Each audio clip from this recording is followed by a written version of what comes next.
पहाड़ी क्षेत्रों में जब जहाँ हॉस्पिटल ले जाना है वहाँ 3 जगहें ऐसी हैं कि जहाँ पर अभी रोड धसी हुई है, कुछ लैंडस्लाइड हुआ है, हालांकि उसको क्लियर कर दिया गया है, तो वहाँ से पहुँचने में पहाड़ों में बहुत टाइम लग जाता है। यदि सामान्य स्थिति हो तो आपको ये 20 किलोमीटर तय करने में 1 घंटा भी लग सकता है। इसलिए ये ग्रीन कॉरिडोर बनाना बहुत ज़रूरी था कि रास्ते में कोई वाहन खराब ना हो और सीधे एम्बुलेंस पहुंच जाएं। और इस वक्त की बड़ी खबर, जी हां, तमाम जो जितने भी मजदूर थे 41 मजदूरों को बाहर निकाल लिया गया। बड़ी सफलता, बड़ी कामयाबी। जी हां, ये लगभग हम आपको बताएं कि कोशिशें सुबह से जारी थी, लेकिन आज आकर वाकई में ये हम कहेंगे कि जो जिंदगी है वो जीत गई है, जंग जीत गई है। और देखिए डिसाइड करेगा, हमारे पास कुछ इन्फॉर्मेशन नहीं है। हाँ,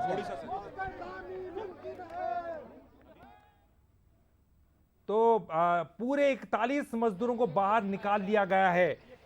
41 मजदूरों को बाहर निकाल लिया गया है। विजय होरो, गणपति होरो, जिनके बारे में बात हो रही है कि वो हीरो हैं, जीत के नायक हैं। देखिए, खाली ये नहीं है, करीब 12 मजदूरों की 13 मजदूरों की टीम थी, सुपरवाइजर थे, वो सारे लोग थे। और वो इसलिए किसी एक व्यक्ति की बात नहीं है और ये सबका सम्मिलित एफर्ट्स है। और मैंने आपसे फिर कहा कि रेत माइनिंग का नज़ारा हमारे आप लोगों का कार्यक्रम कैसे लेके आगे एयरलिफ्ट करेंगे लखनऊ तक।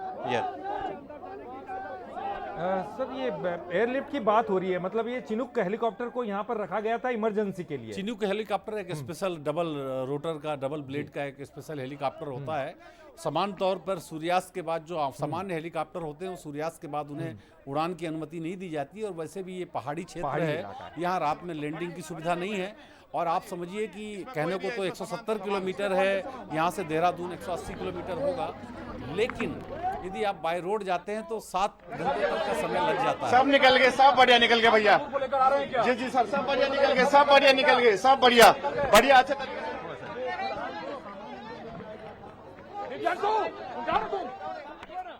तो देखिए 400 घंटे बहुत होते हैं सर सुनील जी। 400 घंटे अगर कोई ऐसे टनल के अंदर फंसा रहे तो देखिए कब तक। जिंदगी तो चलती रहती है, बाहर से खाना मिल रहा था, ऑक्सीजन मिल रहा था, लेकिन ये जो आत्मविश्वास है, जो कॉन्फिडेंस है, अंदर से जो हताशा, निराशा है, आपसे कहा ना कि बहुत बड़ा समय होता है ये। ललित जी, मैंने आपसे कहा ना कि बहुत निराशा का समय उस समय आया था कि जब हम हॉरिजॉन्टल रास्ते से हम करीब 10-12 मीटर दूर थे, हमारी मशीन जो आगर मशीन थी वो टूट गई। यहाँ तक भी ठीक था कि चलो हम उसको निकाल करके हमारे जो मध्य प्रदेश से इंदौर से जो एक मशीन भेजी गई है हम उसका उपयोग कर सकते थे, या दूसरा उसका बिट चेंज करके कर सकते थे। लेकिन उससे भी ज़्यादा मतलब बड़ी निराशाजनक स्थिति ये हो गई कि वो ब्लेड का करीब 13.8 मीटर जो हिस्सा था वो टूट गया, बिट भी अंदर रह गया। और वो ऑर्डिनरी गैस कटर से नहीं काटा जा सकता था। आनन फानन में एक निजी एयरलाइन, इंडिगो एयरलाइन से हैदराबाद से वो प्लाज्मा कटर लाया गया और फिर प्लाज्मा कटर ने छोटे छोटे टुकड़े करके टनल से पहले उनको बाहर निकाला, तब जाकर के रेत माइनर्स के लिए जगह बनी। और फिर उन मजदूरों ने जाकर के उन्हें आगे धीरे धीरे करके खुदाई की और 21 घंटे में 12 मीटर की खुदाई की है। और आखिरकार फिर टीम भीतर पहुंची है और आज सारा देश एक बार नए सिरे से एक बार फिर दिवाली मना रहा होगा। वाकई रात का समय जी रात का समय, हम ये लाइटिंग भी देख पा रहे हैं। देखिए वो ऐसी जगह, टनल वाली जगह है, वहां पर भी कितने लोग मौजूद हैं। हम इन तस्वीरों में देख सकते हैं। ललित जी, वहां तो एक नई दुनिया बस गई है। और मैं बता दूं कि उसी जगह पे जहाँ पे टनल है वहीं पीछे कंपनी जो नवयुगा इंजीनियरिंग है, जिसकी लापरवाही के चलते ये हादसा हुआ है, और उसी नवयुगा इंजीनियरिंग का वहाँ पर पीछे कैंप भी है, उनका बेस कैंप भी है। तो स्वाभाविक है कि वहाँ एक पूरी व्यवस्था, और आप कितने बड़े बड़े अधिकारी सेना के, मैं आपको बताऊंगा कि सेना के, आर्मी के 100 जवान होंगे, 100-150 ITBF के जवान होंगे, एयरफोर्स के जवान थे। बल्कि हमने बंसल न्यूज़ ने एक रिपोर्ट दिखाई भी थी कि कैसे उस समय देहरादून एयरपोर्ट पर हम थे और सिविल जो प्लेन हैं, 2 सिविल प्लेन को डिले किया गया सिर्फ इसलिए कि वायुसेना का जो C-130 जहाज है, परिवहन विमान है एयरफोर्स का, वो उतर सके। और फिर रनवे पे ही ट्रकों के जरिए भेजा गया और रनवे से ही ट्रकों में लोड करके सामान सड़क के रास्ते सीधे सिलकेयारी भेजा गया। अच्छा, ये एक बात समझ में नहीं आई सर सुनील जी, देखिए बात वो ग्रीन कॉरिडोर की कर रहे हैं, साथ ही ये भी कह रहे हैं कि एयरलिफ्ट भी करेंगे, तो एयरलिफ्ट करके उनको वहां तक ले जाना या फिर थ्रू एम्बुलेंस उनको मैं वही हॉस्पिटल तक बताना ले चाह रहा हूँ कि ललित जी, हमें बाहर से हमारे पास मजदूरों तक पहुंचने की जो खिड़की थी, जी, जी। वो 6 इंच की खिड़की थी। जी, जी। और वो खिड़की भी छोटी मोटी नहीं थी, वो 60 मीटर दूर एक छोटा सा एक जो आशा के ऊपर किरण दिखती होगी, बस उनकी जिंदगी में वो जो एक प्रकाश का बिंदु दिखता होगा, तो जो इतने दिनों से 17 दिनों से 400 घंटों से फंसे हैं, उनके लिए तो आशा के बिंदु वो जो पाइप के जरिए कभी पास में आते होंगे, तो जो एक दूसरी रोशनी दिखती होगी, उनके लिए तो पूरी दुनिया बस वो रोशनी का बिंदु था। जी, बिल्कुल सजा की तरह हो गया, जैसे हम कहते थे कि जी। काला पानी में एक अब जाकर के छोटी उनकी सी दुनिया विस्तार हुई रोशनी है। की जगह हमारे होती है। आपके लिए ललित जी, हम सबके लिए रात हो, लेकिन वो तो उनकी जिंदगी का नया सवेरा है। वाकई वाकई बहुत अच्छी ये उनकी बात आपने जिंदगी का कही है। नया देखिए, सवेरा है, तो जिंदगी इसलिए का कि नया भीतर सवेरा। और ये देखिए एम्बुलेंस की लाइट भी इस वक्त ऐसा लग रहा है कि दिवाली है। देखिए बहुत खुशी की बात है, और क्योंकि यहाँ पर तमाम जो जगह है, क्योंकि वो तमाम चेहरे खिल उठे जो रात दिन मेहनत कर रहे थे। देखिए उनके चेहरों पर भी हम देख रहे थे कि वो मेहनत कश चेहरे हैं, और उनके चेहरों पर भी आप देख रहे होंगे प्रसन्नता का भाव तो है, लेकिन थकान है। देखिए आप लंबे समय से काम कर रहे हैं, अंदर वो भी घुसे होंगे। आप भी गए सुनील जी उस टनल के बाहर, आपने देखा होगा कितने अंदर तक एंट्री की परमिशन थी और किस तरह का रास्ता था वो? देखिए कि यूं तो जो टनल का जो मुहाना है वो 200 मीटर तक शुरू में ओपन है, शुरू में 200 मीटर तक ओपन है, और शुरू में 200 मीटर के बाद फिर 60-70 मीटर का मलबा था। तो स्वाभाविक है कि बहुत स्पेशल कंडीशन में मंदिर तक आम लोगों को जाने की जो मीडिया कर्मी थे या ये थे, अदरवाइज उसके करीब 50 मीटर 100 मीटर पहले एक बैरियर बना दिया गया था, उसके आगे मीडिया कर्मियों को जाने की इजाज़त नहीं थी, और यदि जाना होता भी था तो फिर हेलमेट और सुरक्षा उपकरण पहन करके ही आगे जाना होता था। चलिए हमारे साथ मनोवैज्ञानिक जुड़ गए हैं सत्यकांत जी, उनसे हम जानेंगे कि किस तरह की सिचुएशन वहां पर हो गई होगी। सत्यकांत जी आपसे जानना चाहेंगे, देखिए ये 41 मजदूर अब सफलता से हम इनको बाहर ले आए, लेकिन आपसे जानना चाहेंगे डॉक्टर साहब कि जो एक ट्रॉमा होता है वहां पर, साइकोलॉजिकल ट्रॉमा हो गया होगा, 41 दिन तक वहां पर फंसे रहना, 400 घंटे फंसे रहना, किस तरह की जिंदगी उनकी हो गई होगी और किस तरह से उनको अब बाहर निकाला जाएगा? सबसे पहले तो ये बेहद खुशी की बात है, और मैं प्रशासन को और उन लोगों को दिल से धन्यवाद देना चाहता हूं कि उन्होंने पूरे देश के लिए इतनी बड़ी खुशी का मौका दिया। और व्यक्तिगत रूप से मैं मतलब देश को वर्ल्ड कप फाइनल की हार से उबरने में ये मदद करेगी, इतनी बड़ी और इतनी अच्छी खबर है। और अब मैं आता हूं आपके प्रश्न पर। निश्चित तौर पर ये नियर डेथ एक्सपीरियंस होता है।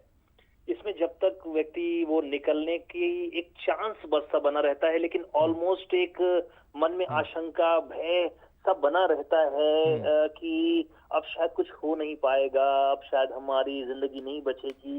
ऐसे बहुत सारे थॉट से वो हो सकता है गुजरे हों, और कई बार ये व्यक्तित्व पर भी निर्भर करता है। लेकिन जितने घंटे जितने दिन वो रहे वहां पर, तो मुझे लगता है काफी लोग इस ट्रॉमा से, साइकोलॉजिकल समस्या से गुजर रहे होंगे। इसे हमारी भाषा में कई बार ये लक्षण बने रहते हैं, उनको वही सपने आते हैं, वैसे ही डर से घबराना, पैनिक अटैक, ऐसी चीजों से वो गुजर सकते हैं। लेकिन ये अनुमान लगाना मुश्किल होता है कि, या सॉरी सर्टेनिटी से कहना संभव नहीं होगा कि होगा ही, लेकिन इसे बोलते हैं पोस्ट ट्रॉमेटिक स्ट्रेस डिसऑर्डर। ऐसे में साइकोलॉजिकल जो संबल है घर परिवार का, वो बहुत इंपॉर्टेंट होता है। अनावश्यक जो घर वाले हैं या मीडिया हैं या वहां पे जो उनके रेस्क्यू में हैं, वो अनावश्यक डिटेलिंग से बचें कि उन्होंने कैसा अनुभव किया, उनके इंटरव्यूज से बचें, तो ऐसे ट्रॉमास का चांस कम रहता है। लिसनिंग मोड ज्यादा बेहतर होगा, वो जो कहना चाहें, बताना चाहें। अदरवाइज उनको उनकी ईज के हिसाब से अगर रहने देंगे तो पीटीएसडी के रिस्क जो हैं वो कम होते जाते हैं। बाकी अनिद्रा, घबराहट, बेचैनी अगर कुछ भी लग रहा है तो उन सबका मेरा बंसल न्यूज के माध्यम से प्रोफेशनल सुझाव है प्रशासन को कि एक मनोवैज्ञानिक सलाह उन्हें और एक एक इवैल्यूएशन जैसा जरूर उनका होना चाहिए। डॉक्टर साहब एक सवाल और है, वो जहन में आता है क्योंकि इतने दिनों तक उनसे बातचीत चल रही थी, पाइप के माध्यम से बात की जा रही थी, उनको ऑक्सीजन दिया जा रहा था, खाना तक सप्लाई किया जाता, अंदर जो बातचीत चल रही थी तो वहाँ भी कोई मनोचिकित्सक होंगे, मनोवैज्ञानिक होंगे जो बातों को उस तरह से हैंडल कर रहे होंगे कि देखिए हमें तो यहाँ पता था कि अब ये और ज़्यादा समय लगने वाला है, क्या उन लोगों तक ये जानकारी नहीं पहुँचाई जा रही होगी कि लंबा वक्त लग सकता है? उनको तो यही कहा जा रहा होगा कि बस अब तुरंत आपको बाहर निकाला जा रहा है, तुरंत आपको बाहर निकाला जा रहा है, ताकि आत्मविश्वास बना रहे। बताना ज्यादा बेहतर होगा, बिकॉज क्या है कि उनका भी धीरज बहुत इम्पोर्टेंस रखता है। बिकॉज कई बार जो हमारे जो फिजियोलॉजिकल क्रियाएं हैं, चाहे वो हृदय से रिलेटेड हो, बाकी उसका जो संचालन है वो भी सही इंफॉर्मेशन सही रहता है। तो मुझे संदेह है कि ऐसा उन्हें झूठा ढाढ़स बंधाया होगा कि बस हम अभी निकाल रहे हैं। मुझे लगता है कि उन्हें जो रियल लाइफ सिचुएशन रही होगी उससे अवगत कराया गया होगा, ऐसा मेरा अनुमान है। ऐसा अनुमान है। तो अब ये जो अब की सिचुएशन, चलिए अब तो बाहर आए हैं, अब आपको क्या लगता है किस तरह का इनको इलाज दिया जाना चाहिए? क्योंकि आगे आने वाले समय में ये वो ट्रॉमा तो रहेगा ही, क्योंकि जो समय में हुआ है वो भी रहेगा। लेकिन उसके पहले हमारे साथ हमारे न्यूज़ हेड शरद द्विवेदी जी जुड़ गए हैं, उनसे हम चर्चा करते हैं। डॉक्टर साहब आप भी हमारे साथ बने रहिए। शरद जी देखिए, एक बड़ी जीत हम इसे कहेंगे, बड़ी कामयाबी हमको मिली है। लगातार हम 41 दिनों से हमारा पूरा प्रशासन लगा हुआ था, एनडीआरएफ की टीम लगी हुई थी, तमाम दस्ता लगा हुआ था, और आज जाकर सबके चेहरे पर रौनक है। सर देखिए, बहुत बड़ी सफलता है, निश्चित तौर पर बहुत बड़ी सफलता है। और सबसे बड़ी सफलता मैं ये भी कहूँगा कि उस व्यवस्था की है जिसने उम्मीद नहीं छोड़ी। जब आगर मशीन का वो अगला हिस्सा जो ब्लेड का था, जो घूम घूम कर टनल के अवरोधों को दूर करता हुआ अंदर बढ़ रहा था, तो हम सबको ऐसा लगा कि क्या इस तरह की कोई तकनीक और इस तरह की कोई व्यवस्था हमारे भारत में हमारे पास नहीं उपलब्ध है क्या? तो ये बड़ी महत्वपूर्ण बात है। और भारत और भारतीय सेना जिस तरह से एक दिन पहले प्राइम मिनिस्टर के प्रमुख सचिव वहाँ पहुँचे थे, चीज़ों को उन्होंने निगरानी में लिया, क्योंकि कहीं ना कहीं ये भी था कि भाई आप इतनी बेहतर संसाधनों से लैस हैं आज के दौर में, तो फिर इतना समय क्यों लग रहा है? लेकिन बहुत अच्छा, कई बार जो पुरानी पद्धति है वो काम आती है। और हमने देखा जब बोरवेल में भी बच्चों के गिरने की घटनाएं होती हैं तो कई बार एक बहुत पुरानी ट्रिक काम आती है, जिसमें एक फंदा सा बना के बच्चे के हाथ का कोई हिस्सा उसमें फंसा दिया जाता है और उससे उसको धीरे धीरे ऊपर खींच लिया जाता है। ये सबसे कारगर ट्रिक मानी जाती है। डॉक्टर सत्यकांत जी से मैं जरूर जानना चाहूँगा, डॉक्टर साहब, इसमें जो लोग 41 श्रमिक अंदर थे, ये श्रमिक वो लोग हैं जो बहुत टफ मेंटालिटी के होते हैं, जो जिंदगी का सामना, तमाम मुश्किलात को झेलते हुए आगे बढ़ते हैं। क्या आप देखते हैं ये भी एक बड़ा कारण रहा कि 17 दिन न उन्होंने उम्मीद का दामन छोड़ा, न अपनी मानसिक मजबूती का साथ छोड़ा? बिल्कुल सर, शरद जी आपका कहना बिल्कुल सही है, क्योंकि जो हम कठिन परिस्थितियों का जिस तरीके से सामना करते हैं उसमें व्यक्तित्व एक बहुत बड़ी भूमिका अदा करता है। तो निश्चित तौर पर जिन कठिन परिस्थितियों में काम करने के लिए वो कंडीशन थे, ट्यून्ड थे, उसने हेल्प करी होगी। लेकिन जो लोकल लेवल पे वहां पे जिस प्रकार का भी कम्युनिकेशन किया गया होगा, मुझे लगता है वो एक बहुत अच्छे तरीके से किया गया होगा। मैंने शुरुआती दौर में कहा भी कि ये विश्व कप की फाइनल से उबरने के लिए इतनी बड़ी खबर है देश के लिए कि मैं क्या कहूँ, मुझे व्यक्तिगत रूप से बहुत प्रसन्नता हो रही है जान करके। तो लोकल जो कम्युनिकेशन होता रहा होगा उनसे, उसने भी काफी संबल प्रदान किया होगा, अपार्ट फ्रॉम व्यक्तित्व। बिल्कुल सर, आपने एकदम ठीक कहा, क्योंकि मनोचिकित्सकों से भी बात इन श्रमिकों की निरंतर हो रही थी।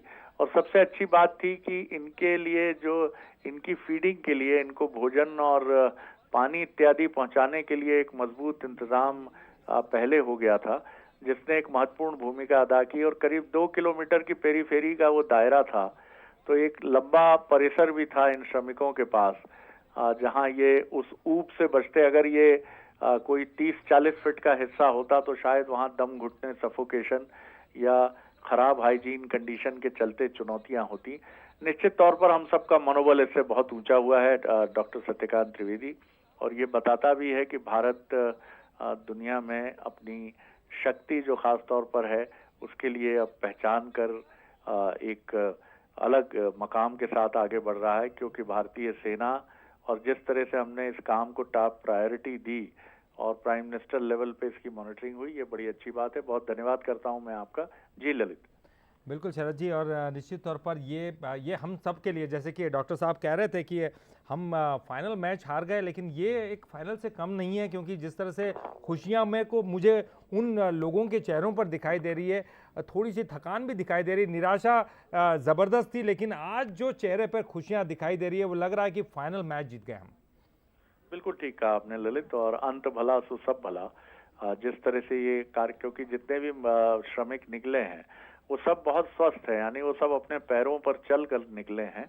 और जिस तरह से एक श्रमिक से बात का दृश्य हमने बार बार देखा और उसके बाद तालियां बजते हमने देखी, तो उससे ये बात भी साफ थी कि उसने ये बताया, उस श्रमिक ने बाहर आने के बाद, मेरे ख्याल से वो पहले दूसरे जो 2 श्रमिक निकले थे उनमें से एक था, कि उसने बताया कि हम सभी 41 लोग पूरी तरह स्वस्थ हैं, हमें कोई परेशानी नहीं है स्वास्थ्य की, और हम सब ठीक हैं, और कोई चिंता की बात नहीं है।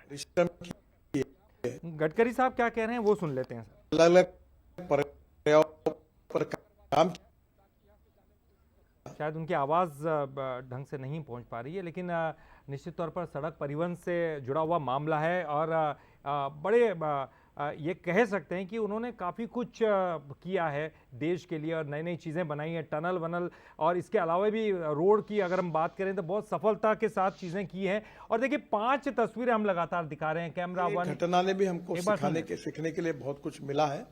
अब हम लोग इसके बारे में टनल का सेफ्टी ऑडिट भी करने वाले हैं, और टेक्नोलॉजी के साथ कैसे हम लोग ज़्यादा से अच्छी टेक्नोलॉजी का उपयोग कर सके, ये भी कोशिश करेंगे।